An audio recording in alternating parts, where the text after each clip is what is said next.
A very good morning, students. Last time we have discussed about some of the topics, that is the stress, strains, as well as the modulus of elasticity. ठीक है. Now today we will discuss about the most important topic, that is the stress versus strain curve, या उनके बीच के जो relations होता है for a particular material, उसके बारे में हम discuss करने जा रहे हैं. ठीक है. This is the most important one. तो देखो यहाँ पे stress versus strain relationship in the wire. ठीक है. हम लोगों ने हुक्स लॉ के बारे में पढ़ा. क्या था Hooke's law? That stress is directly proportional to strain.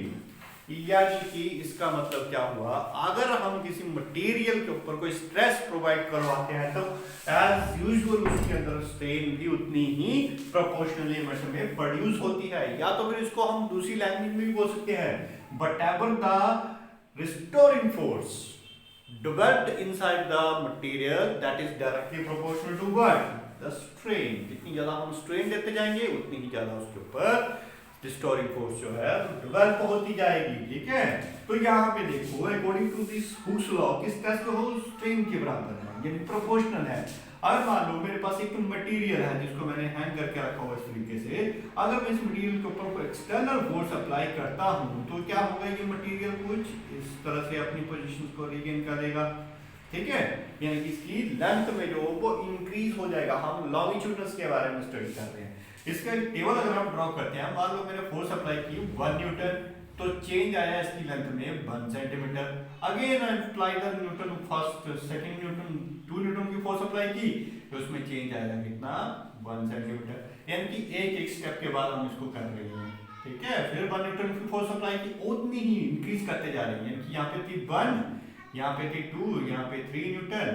ठीक है. मतलब जो चेंज आ रहा है वो तो 1 न्यूटन का ही है. 4 न्यूटन की अप्लाई की तब भी 1 न्यूटन की फोर्स एक्स्ट्रा हमने ऐड की तो इसमें भी चेंज कितना है, 1 सेंटीमीटर का. यानी कि ये स्ट्रेस वर्सेस स्ट्रेन कर्व जो है हमें कुछ इस तरीके का मिलने वाला है. समझ रहे बात? ये जैसे जैसे मैं इसके ऊपर फोर्स अप्लाई करता गया, ठीक है, इसमें लेंथ में क्या होते जा रहा है, इंक्रीज होते जा रहा है. तो ये प्रोपोर्शनल लिमिट रहेगी. यानी कि जितनी ज्यादा मैं फोर्स अप्लाई करूंगा उतनी ही ज्यादा इसकी लेंथ में इंक्रीज हो जाएगा. ठीक है. तो this one is called as the first A point. जहां तक वो लिमिट प्रोपोर्शनल रहती है, that point is called the proportional limit. इसको हम क्या बोलते हैं, प्रोपोर्शनल लिमिट. यानी कि अगर मैं इसको यहां से रिलीज कर देता हूं जो मैंने एक्सटर्नल फोर्स अप्लाई की है, then in this case the material will regain its original configuration. Material वापस अपनी उसी ही स्टेट में पहुंच जाएगा. ठीक है. तो इसी चीज को हम क्या बोलते हैं, stress versus strain curve, and that is according to the Hooke's law is proportional. जितनी ज्यादा स्ट्रेन देते जाओगे उतना ज्यादा स्ट्रेस बढ़ता जाएगा, या जितनी ज्यादा स्ट्रेस इंक्रीज करते जाओगे उतना ही ज्यादा उसमें स्ट्रेन होगा. अब देखने वाली बात यह है कि इसके बाद क्या होगा. अगर मैं और ज्यादा इसके अंदर स्ट्रेस प्रोड्यूस करता चलूंगा तो क्या होगा. अब ये जो आपका ग्राफ है वो ग्राफ कुछ इस तरीके से हो जाएगा. इस तरीके का ग्राफ शो करेगा. अब ये नॉन लीनियर ग्राफ शो कर रहा है. ठीक है. तो इस ग्राफ में भी बड़ी ज्यादा इंफॉर्मेशन छिपी हुई है. इसी इंफॉर्मेशन को हम डिस्कस करेंगे. ठीक है. तो A point is nothing but it is called the proportional limit. यानी कि जहां तक वो दोनों की दोनों वैल्यूज क्या रहेगी, स्ट्रेस और स्ट्रेन वैल्यू क्या रहेगी, प्रोपोर्शनल रहेगी आपस में. ठीक है. तो इसी को हम क्या बोलते हैं, प्रोपोर्शनल लिमिट. बट जैसे ही मैं अगर इसमें और ज्यादा वेट ऐड करता जाऊंगा, यानी कि इंक्रीज तो इसमें हो ही चुका था, मान लो ये इंक्रीज था, यहां से मैं फिर से स्टार्ट कर देता हूं. 5 न्यूटन फोर्स अप्लाई की, यानी कि 1 न्यूटन का और ज्यादा इंक्रीज किया मैंने. लेकिन यहाँ पे चेंज जो है वो चेंज कुछ और आ रहा है. जबकि पहले चेंज आ रहा था 1 सेंटीमीटर का, लेकिन अब यहाँ पे जो चेंज आया वो 0.5 सेंटीमीटर का है. मतलब अब ये प्रोपोर्शनल नहीं रहा. ठीक है. तो ये प्रोपोर्शनल नहीं रहा तो इसका मतलब we have to the B point तक, ये बी पॉइंट को बोला जाता है, that is called the elastic limit. ऐसा क्यों? क्योंकि बी पॉइंट तक अगर हम इस मटेरियल को खींचते हैं, हम ये करते हैं जीरो से ओरिजिन से इस पॉइंट को खींचते हैं. जहां तक खींचा ए पॉइंट तक छोड़ दिया तो वापस आपने ओरिजिनल पोजीशन रीगेन कर लेगा. That is according to the Hooke's law and both are the proportional. But जैसे मैंने ए पॉइंट से आगे इसको खींच टच कर दिया, यहां से बी पॉइंट स्टार्ट हो जाएगा मेरा ये. ठीक है. And this point is a point. Clear बात? तो बी पॉइंट में जब स्टार्ट किया तो ये स्ट्रेस और स्ट्रेन एक प्रोपोर्शनल में नहीं रहे. जितनी ज्यादा मैं स्ट्रेस अप्लाई कर रहा हूँ उतनी ज्यादा स्ट्रेन नहीं प्रोड्यूस हो रही है। क्लियर हुई बात ये? उतनी ज्यादा स्ट्रेन इसमें प्रोड्यूस नहीं होगी, मतलब स्ट्रेन जो होगी वो ज्यादा ही होगी। यहाँ पे ज्यादा कर देते हैं, 1.5 कर देते हैं, क्योंकि ज्यादा होगी स्ट्रेन प्रोड्यूस। ऐसे नहीं स्ट्रेन कम हो जाए, स्ट्रेन ज्यादा प्रोड्यूस हो रही है। तो इसका मतलब क्या हुआ, यहां तक अगर बी पॉइंट तक अगर मैं किसी भी मटेरियल को खींचता हूं तो क्या होगा, वहां से अगर मैं रिलीज कर देता हूं तो वो वापिस आ जाएगा अपनी ओरिजिनल पोजीशन रीगेन कर लेगा। समझ आई बात ये? यानी कि B point is called as the elastic limit, यानी कि जो किसी मटेरियल की इलास्टिसिटी होती है वो वहीं तक रहेगी।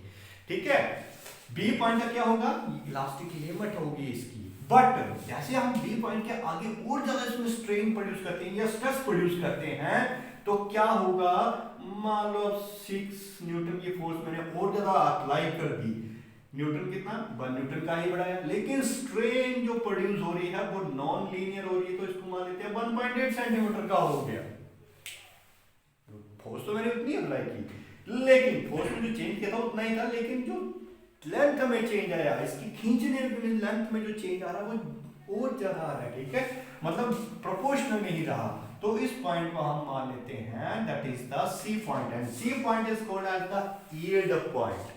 अब हम इसे यील्ड पॉइंट क्यों बोलेंगे, बिकॉज अगर मैंने मटेरियल को सी पॉइंट तक खींचा, पहले जब मैंने बी पॉइंट तक खींचा था तो क्या हुआ था, वहां से उसको रिलीज किया तो उसने क्या किया, अपनी ओरिजिनल कॉन्फ़िगरेशन रीगेन कर ली, मतलब वापिस आ गया वो उतनी ही पोजीशन के ऊपर। ठीक है, लेकिन अगर मैं सी पॉइंट तक इसको खींचता हूं तो क्या होगा, it will not regain its original configuration. यानी कि अगर मैंने इसको और ज्यादा स्ट्रेस किया, सी पॉइंट तक ले गया इसको मैं, ठीक है, तो क्या हुआ यहाँ पे, जब इसको रिलीज किया तो वापिस इसने अपनी ओरिजिनल कॉन्फ़िगरेशन रीगेन नहीं की, यहां तक आना चाहिए था इसको, लेकिन ये यहां पर सेट हो गया जाकर के, यहां तक ये अपनी लिमिट को रीगेन कर, मतलब अब इसमें क्या आ गया, चेंज आ गया। इसका ओरिजिनल कॉन्फ़िगरेशन तो ये थी, मान लो ओरिजिनल कॉन्फ़िगरेशन 1 सेंटीमीटर की थी, लेकिन ये होगी 1.2 सेंटीमीटर। कब, कहां, जब, कब तक, जब हमने उसको सी पॉइंट तक खींचा।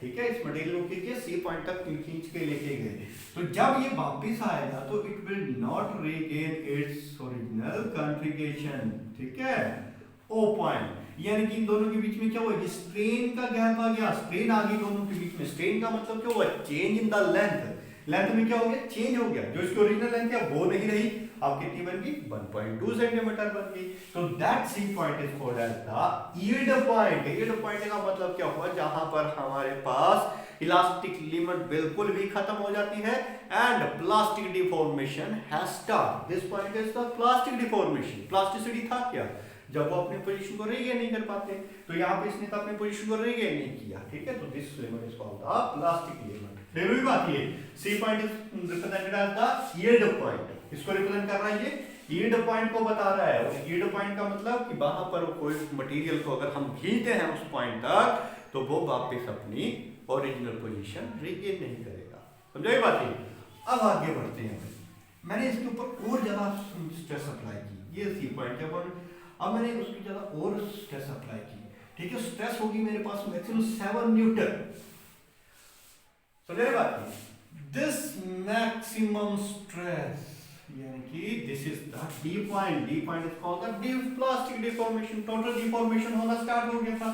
यहां पर मैंने इसको क्या किया, मैक्सिमम फोर्स इसके ऊपर अप्लाई कर दी। ठीक है, यानी कि जितनी ज्यादा हम इसके ऊपर फोर्स अप्लाई कर सकते हैं इसकी लेंथ को इंक्रीज करने के लिए, वो यहां पे हमने इंक्रीज करवा दी। ठीक है, तो this is called the maximum stress. क्या बोला जाता है, मैक्सिमम स्ट्रेस बोला जाएगा इसको। क्लियर बात? तो मैक्सिमम स्ट्रेस पर क्या हो रहा है, अब ये देखो, दिस मैक्सिमम स्ट्रेस रिप्रेजेंट करता है कि हमारे पास इस मटेरियल के ऊपर हम इससे ज्यादा फोर्स अप्लाई नहीं कर सकते हैं। क्यों?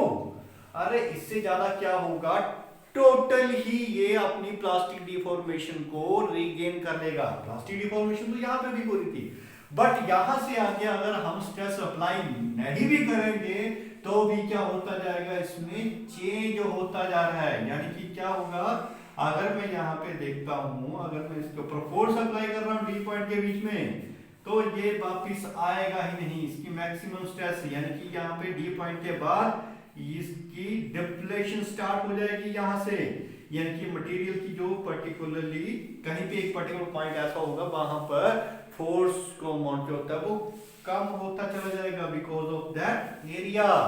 एरिया क्या हो रहा है, कम हो रहा है, फोर्स क्या होती जाएगी, सो एरिया कम होता जाएगा, फोर्स क्या होती जाएगी, बढ़ती जाएगी। क्लियर है। और डी पॉइंट के आगे ई पॉइंट तक, E point, this is the most important point, D to E. यहां पे ये रिप्रेजेंट कर रहा है कि हम इसके ऊपर कोई स्ट्रेस अप्लाई भी नहीं कर रहे क्योंकि मैक्सिमम स्ट्रेस तो इसकी यहां पर थी, ठीक है। इसके आगे अगर हम स्ट्रेस अप्लाई नहीं कर रहे, उसके बावजूद ये क्या कर रहा है, बड़ी ज्यादा स्ट्रेन प्रोड्यूस कर रहा है, जिसको हम बोलते हैं अल्टीमेट दैट फ्रैक्चर पॉइंट। क्या होगा, यहाँ पे इसकी लगातार डिप्लेशन होना स्टार्ट होगी, तो अल्टीमेट एक पॉइंट ऐसा आएगा, अल्टीमेटली एक पॉइंट ऐसा आएगा जिसमें क्या होगा, ये बड़ा ही ज्यादा थिन हो जाएगा, ठीक है। अगर और ज्यादा इसमें स्ट्रेस पड़ी तो इसका मतलब that is become a fracture. ये पॉइंट पर जाकर के ये मटेरियल जो है दो हिस्सों में टूट जाएगा। So this one is all about the stress versus strain का। अब यहां पे देखो D और E के बीच में, किसके बीच का, D और E के बीच में अगर ये गैप बड़ा ज्यादा है, मतलब क्या हुआ इसका, so that material will be termed as the ductile material. यानी कि हम उसको लेंथ वाइज लंबा बना सकते हैं अगर ये मटेरियल ज्यादा, दोनों के बीच का गैप ज्यादा हुआ। और अगर डी और ई के बीच का अगर गैप जो है यहाँ पे ज्यादा था, यहाँ पे अगर कम होगा गैप, तो that is called the brittle materials. For example your glass, ठीक है, ग्लास को अगर हम क्या करेंगे, फोर्स अप्लाई करेंगे तो क्या होगा, एकदम से टूट जाएगा, यानी कि दोनों के बीच का पॉइंट जो होगा वो क्या करेगा, ब्रेक जल्दी मिल जाएगा। जबकि डक्टाइल मटेरियल में क्या होगा, ये दोनों के बीच का पॉइंट बड़ा ज्यादा लेंथी चला जाएगा, यानी कि अगर हम किसी डक्टाइल मटेरियल को खींचते चलते हैं वो लंबा होता चला जाएगा। फॉर एग्जांपल योर गोल्ड को जितनी ज्यादा लेंथ दे दो उसमें, ठीक है, तो वो क्या होता है, टूटता नहीं है, वो क्या होता है, स्ट्रेच होता चला जाता है। तो गोल्ड के लिए दोनों का गैप जो होता है वो बड़ा ज्यादा होता है, जबकि ग्लास के लिए गैप जो होगा बड़ा ही कम होगा। तो यहीं से हम इन मटेरियल को कैटेगराइज कर सकते हैं कि कौन से मटेरियल जो है हमारे पास ब्रिटल्स होंगे और कौन से मटेरियल हमारे पास डक्टाइल होंगे। So all this about the stress and strain relationship. Clear हुई बात, this is the most important one, these are the key points. यहाँ पे इसको याद रखना है कि O से लेके A तक पॉइंट किसको रिप्रेजेंट कर रहा है, प्रोपोर्शनल लिमिट को, ठीक है। और फिर O से B तक किसको रिप्रेजेंट कर रहा है, इलास्टिक लिमिट को। O से C तक किसको रिप्रेजेंट करेगा, यील्ड पॉइंट को। D प्लास्टिक डिफॉर्मेशन स्टार्ट हो जाएगी। E is represented for the fracture point. और D और E के बीच के गैप जो है वो रिप्रेजेंट करेंगे, किसको बताएंगे इंफॉर्मेशन को, डक्टाइल मटेरियल है या फिर ब्रिटल मटेरियल होगा। Is that clear to everyone? Thank you all.